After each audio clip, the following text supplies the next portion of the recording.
Dans un nid d'aromates, de cannelle et d'encens, elle se dresse un herbier pour disparaître dans les flammes d'un brasier. Une morsure à l'âme, du venin jusqu'au cœur, une fêlure juste là, le palpitant au bord des larmes. Elle est paralysée, immobile quand elle devrait voler, boiteuse quand elle devrait danser. Elle brûle, part en fumée. Puis ses cendres dispersées, elle redevient poussière, vents et marées. Le tonnerre gronde et il fait rouge. N'être qu'un souffle, un soupir, elle épouse le silence. Elle se souvient, elle est l'oiseau de feu.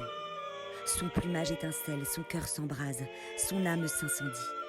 Elle se souvient, renaître, une habitude en somme. Furieusement refaire battre son cœur.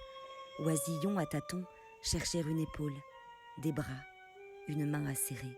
Tour à tour, elle empoigne, elle sourit, elle rugit, elle caresse. On vit tant qu'on danse. On vit parce qu'on danse. L'oiseau de feu. Elle connaît le pouvoir de son amour. Elle transforme le poison en eau claire, s'abandonne dans ce flot cristallin. Elle flotte et ne coule pas. Il fait rouge pourtant. Par la force de son amour, son cœur lourd devient nénuphar bleu. Il se fane le soir et s'ouvre au petit matin. Elle puise la force dans la boue, la beauté dans les larmes, choisit bien sa folie. Et puis le jour d'après, elle marche. Et sous ses pas s'épanouissent d'immenses fleurs de lotus. Plus tard, elle bat des ailes à nouveau et s'envole. Plus loin, elle s'éveille constellation. Des galaxies cachées, des astres insoupçonnés redéfinissent son ciel.